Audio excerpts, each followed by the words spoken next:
This is CGTN, China Global Television Network.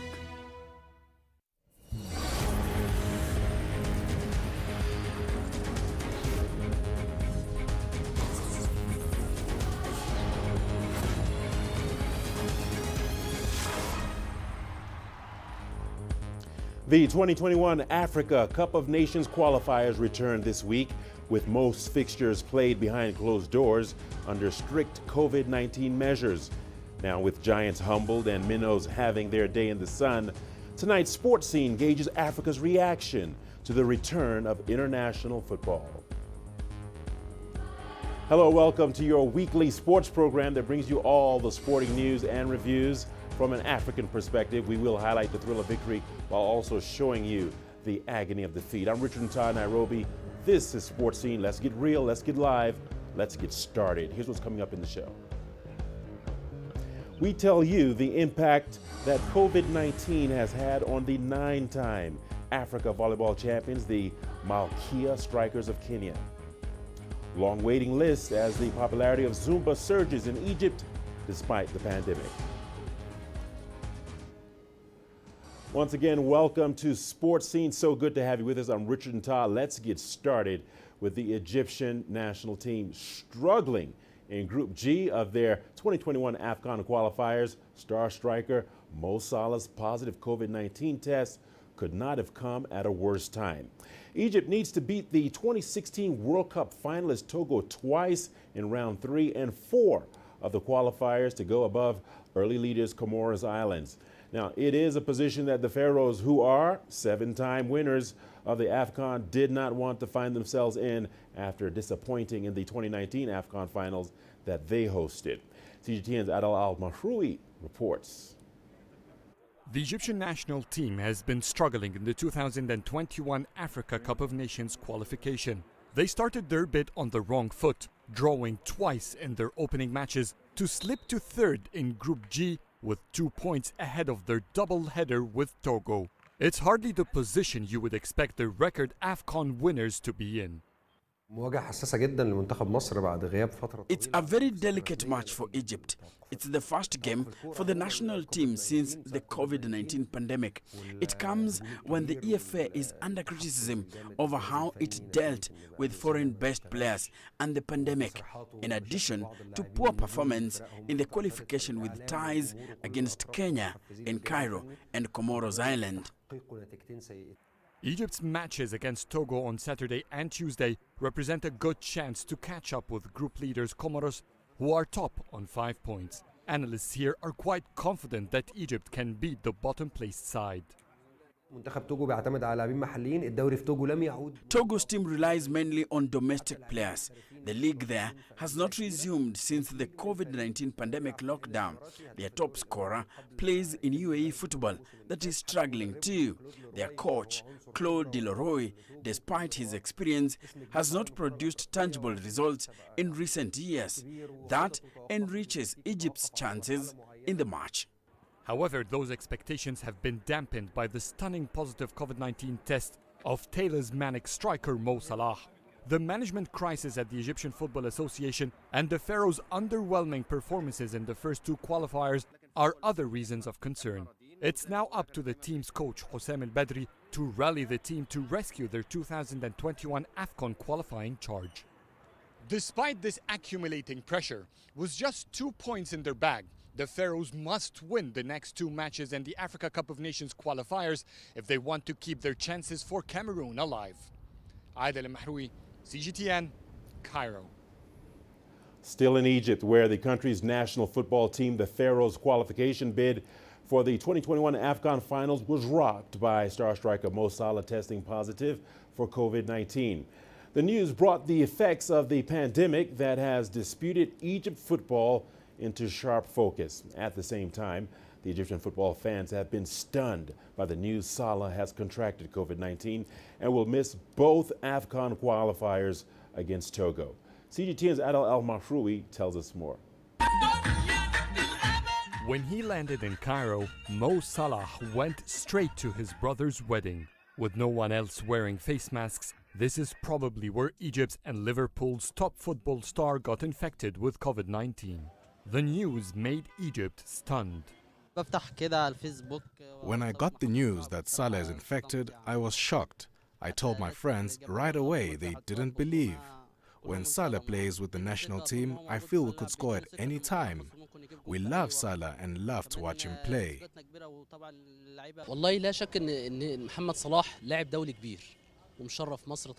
There is no doubt the national team will get affected. After all, he's the best player in the team. But football is about team play, so I would not expect his impact to be great on the outcomes of the coming matches. The Egyptian Football Association's interim board panicked. After releasing a statement confirming Salah's infection, they retracted it, saying 3 COVID-19 cases confirmed for both Egypt and Togo teams. The EFA then reaffirmed Salah's COVID-19 disease after a second PCR test turned positive. It's unfortunate how the EFA managed the announcement. It proved that its committees are like isolated islands. This created a huge problem because we're talking about a world-class player, not a domestic player. They must be more professional. That created panic even for Al Ahly and Zamalek, whose players form the backbone of the national team. Right after the wedding, Salah joined the national team for one training and attended an honorary ceremony where all the Egyptian football players, EFA board members and the sports minister attended. Mo will miss the next 2 AFCON qualifying matches. This reckless move could probably plunge all football hopes Egypt had for the season. Salah's COVID-19 infection and interaction with the Egyptian national team does not only threaten the Pharaohs' AFCON bid, but more infections might emerge in the coming weeks, which threatens Al Ahly and Zamalek players and could ruin the best CAF Champions League final Egypt has ever seen. Adel Mahroui, CGTN, Cairo. The pandemic brought West African football to its knees, and the sport is struggling to resume under strict COVID-19 measures across the region. CGTN's Enoch Sokolia now reports. Unlike 2021 AFCON qualifiers that resumed this week under restrictions, domestic football leagues in West Africa are struggling to get off the ground. Burkina Faso's league has kicked off despite the economic difficulties brought by the COVID-19 pandemic. But even as the competition starts, player salaries have presented a huge challenge. With the COVID-19, the clubs are trying to survive. It was a rather difficult period because the players had to be paid despite the fact that the competitions had stopped because they were still on contract, so the clubs had to pay. But on what basis did the clubs have to pay the players without any financial input, with athletes in their charge, sportively and financially? It has been a difficult time for the athletes. One of the consequences of the COVID-19 measures is the outright cancellation of our championship. This cancellation has impacted the players since there's now a problem with their salaries. Then there's also the fact that the fans that used to like to go to the stadium to see the show can't do so now. Over in Niger, fans feel slighted despite the return of international football. Supporters were not allowed to attend their AFCON qualifier against Ethiopia. Players and aggrieved supporters told of their thoughts of playing behind closed doors. The impact of COVID-19 on football does not suit us because we need the public and we need everyone, but unfortunately this will not be possible. It's a pity, but we hope to give joy and victory to the people of Niger who will be watching the clash from their small screens. In addition to the decision to have matches played behind closed doors, CAF has decided to have all participants in a match tested, to disinfect all sports equipment, to enforce barrier gestures, and to quarantine all suspicious cases. This is to enhance the safety of all participants. Enoch Sokolia, CGTN. Well, Uganda is drawing closer to qualification for the 2021 Africa Cup of Nations. The East African Giants, however, needed a late strike to secure a victory over South Sudan in their Group B qualifier played in Kampala. The hosts came into the match top of the group with 4 points from earlier games, and Jonathan McKinstry's side needed a win over neighbor South Sudan to stay top of the group.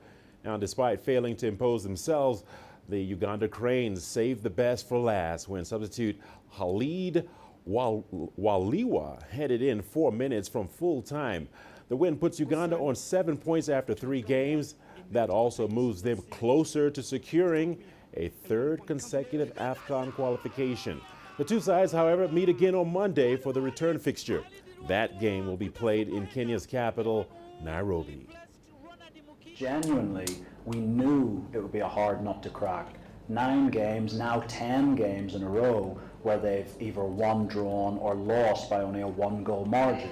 So that is clear evidence that South Sudan are a robust and resilient team, and we knew this coming in. All right, to break this down, we are now pleased to be joined by seasoned sports analyst Marwan Saeed from Cairo, Egypt. Welcome, Marwan. And to get going and to start off, let's talk about the Pharaohs without Mo Salah for 2 games. Just how big is that blow to Egypt's aspirations of making the AFCON 2021 finals?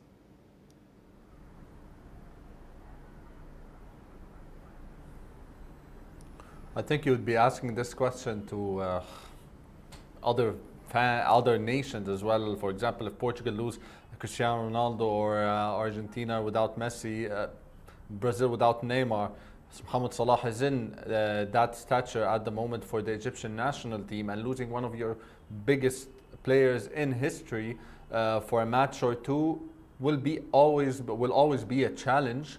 But again, football is it's a team sport. I mean, players do come and go. We have legends playing and retiring, but the teams, the nations, they never go away. So I am confident that the Egyptian national team do have the players to take Egypt through.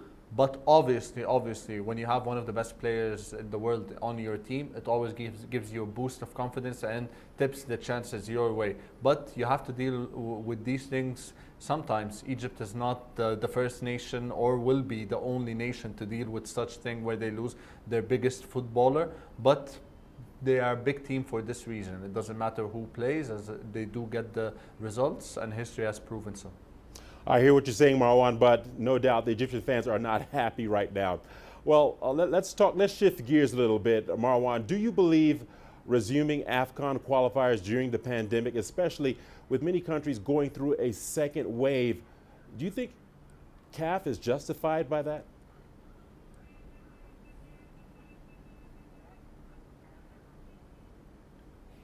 Look, it's not just CAF that's playing the matches. All over Europe, they're playing the games, and everyone is asking this question. But at the end of the day, football in the modern era is not just a sport; it's a business, and this is the aspect we have to really look at. The stakeholders in football are just as any stakeholders in any other business. When it's not running, they lose money, and that I won't say it's a sad part of the game, but it is what it is. You know, we have to look at it from this aspect. We cannot just, at the end of the day, all other businesses have opened, even some to a moderate extent, but we cannot just wait until it disappears. What if it doesn't disappear in a year or so? We haven't had vaccinations out, for example, or anything, and we just keep delaying our schedules, and this will never be good from a business aspect of it. So this is how we really need to look at it. It's not CAF do not hold like responsibility for players getting infected, as long as they do stay safe and follow procedures. But if a player does not follow safety procedures, we cannot blame CAF for it, because he did not get COVID on the pitch, probably got it off the pitch, and this is not CAF's fault. All right, Marwan, I hear what you're saying. It is what it is, and football is a business. But before we let you go, Marwan, from what we have seen so far in the qualifiers, why do you think African giants like Egypt, Nigeria, Cote d'Ivoire are struggling?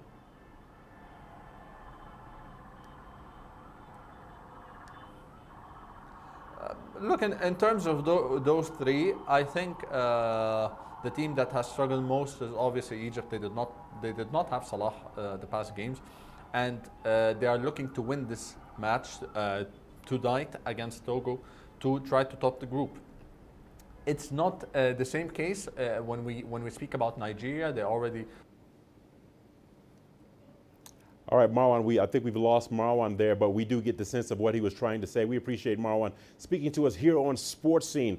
We move to Ghana now, where the country's 2020-21 Premier League season is finally set to kick off after the government eased restrictions on football activities after months of being on pause due to, you guessed it, COVID-19. CGTN's Nabil Ahmed Rofai reports from Accra. Dreams FC are no longer passing the time. They are now preparing for the Ghana Premier League 2020-2021 season. And we are happy that with the lifting on the restriction being lifted by the president, we have the players again. We reassembled about 6 weeks ago, and gradually everything is shaping up. These players have not played competitive football since March due to the coronavirus pandemic. The Ghana Football Association had to cancel the 2019-2020 Premier League season when the government banned all sporting activities to curb the spread of COVID-19. Now, with restrictions lifted, the players say they are prepared for the new league season. The team is ready. Everybody is fighting for a place in the team. So I think we are happy that the league will start and we are ready to play our first game on Monday. It's the dream of every player, helping or pushing the team up to the top level, maybe being in the top 4. So we are looking up to that. The government has ordered the Ghana Football Association to disinfect all pitches before the start of the league. All players and technical teams of the 18 football clubs competing in the league are also expected to take COVID-19 tests. While these players are excited about the resumption of the Ghana Premier League 2020-2021 season, there are still concerns of the potential spread of COVID-19 in camp. Already, some football clubs have started recording cases of infections among their players. But the GFA says it will ensure all safety measures against the spread of COVID-19 are adhered to throughout the league season. Testing will be done as and when we go along. Quarantine, social distancing, washing of hands, and using of sanitizers, wearing nose or face mask, all these protocols will be duly respected. We will make sure that these are strictly complied with, and there is no room to maneuver. The clubs will abide by these strictly. The new Premier League season is due to last till July 2021. The goal for these players is to be successful on the pitch, but also to go through their fixtures without recording any COVID-19 infections. Nabil Ahmed Rufai, CGTN, Accra, Ghana. Match day 3 of the 2021 AFCON qualifiers is almost done with only 2 games left to play. Here are some of the major results.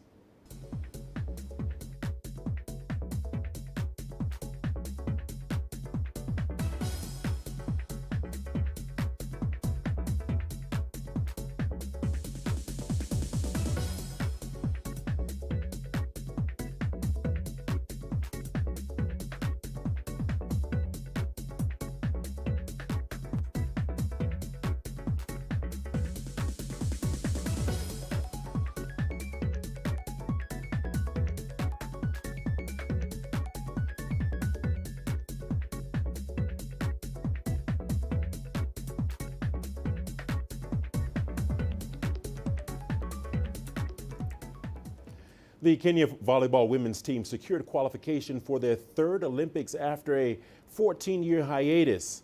However, the team has not gathered to prepare for Tokyo since the COVID-19 pandemic hit the country in March. Here's CGTN's Joy Karuki with more. 9-time African women volleyball champions Kenya booked their ticket to Tokyo 2020 Olympics after a 14-year wait.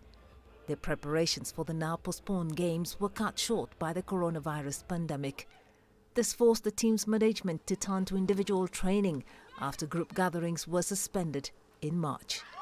March When we broke from the training, we had to have a program for individual training. We have it we did it for 1 week, where the players are supposed to do individually. Then they post it on the video camera. They post to us, we analyze, then we give them the feedback. If they have done the right thing or the wrong thing, we advise and we go ahead training. Lack of training and playing time for the last 8 months has strained players physically, financially, and emotionally.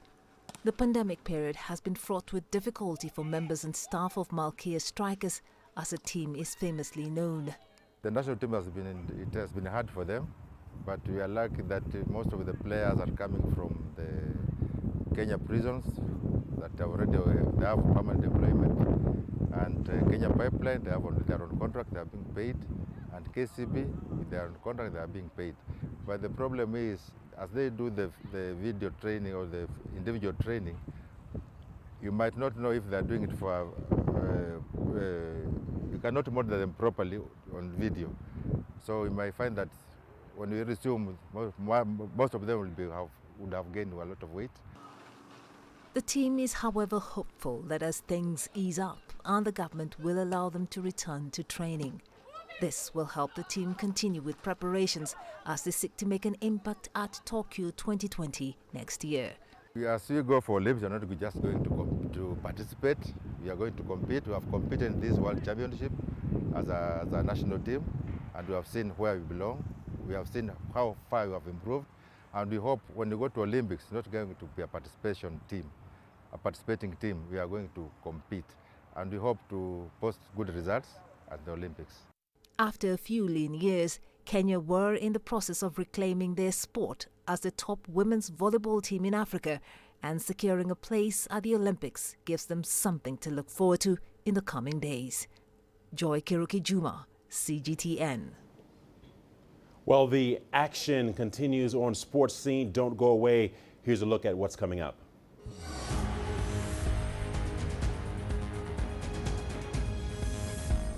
Long waiting lists as the popularity of Zumba surges in Egypt despite the pandemic.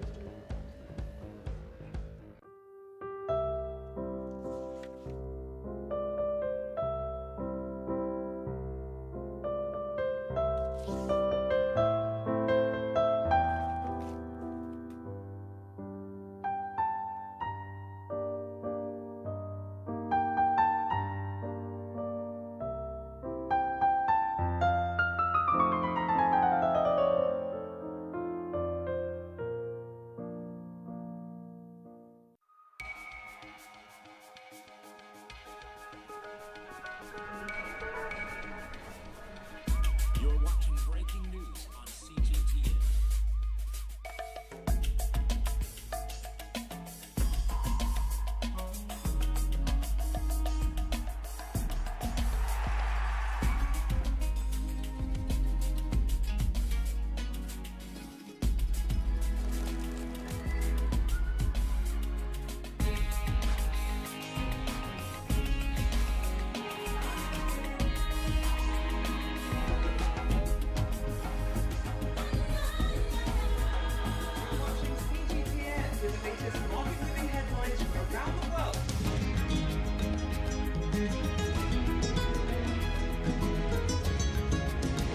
Welcome to the world today on CGTN.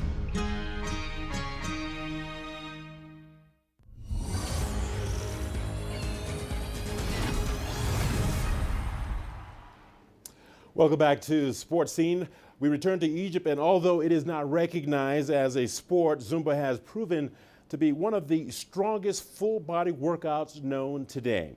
Now, it is a mixture of aerobics and choreography. The workout has grown significantly in Egypt with long waiting lists for classes despite the pandemic. CGTN's Adel El-Mahroui has more. Let's take a look. Would you like to burn up to 900 calories an hour while having fun? There is one answer for you: Zumba.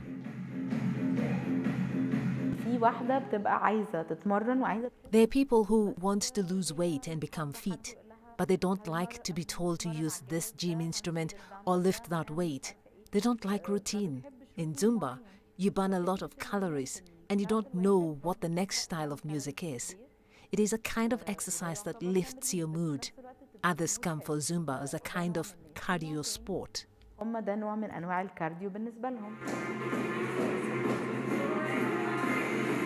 After 3 years of studying Indian dancing, Sualem kept exploring different dancing styles to teach in Egypt. By 2013, she learned about a new style of a total body cardio and aerobic workout. Zumba has about 12 different programs that are designed to engage all ages, from toddlers to seniors. Zumba is a very nice activity. I think it's a mixture between a cardio with some music, so it can overcome the boredom of the cardio, because cardio is not really fun. It's just all about effort, but without any kind of music that makes you enjoy your time. It's hard. It requires a very high level of fitness, but it can be gained by practice.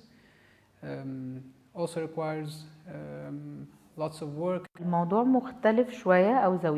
Zumba is different than regular sports. We don't seek medals, trophies, or to reach the Olympics.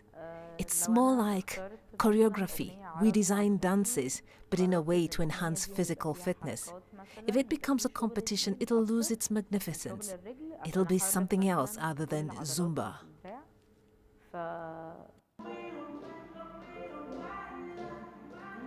The owner of this studio has been opening her doors to Zumba and yoga.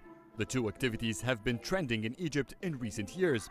She believes mixing both could provide a comprehensive well-being program. It's really nice that people start being interested in yoga classes, Zumba classes.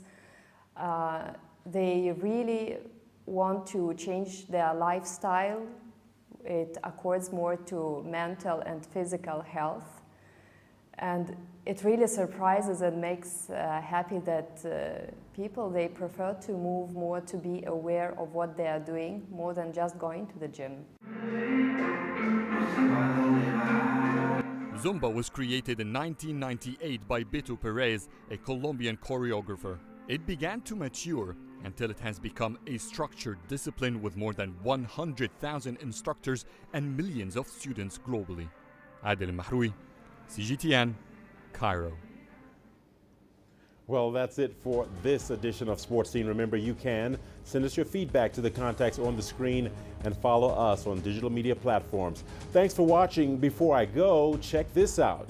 Yusuf Mchangama and Masoud Juma traded a devilish free kick in the first and a brilliant overhead finish in the second half as Comoros forced Kenya to a 1-1 draw in their 2021 AFCON qualifier in Nairobi on Wednesday.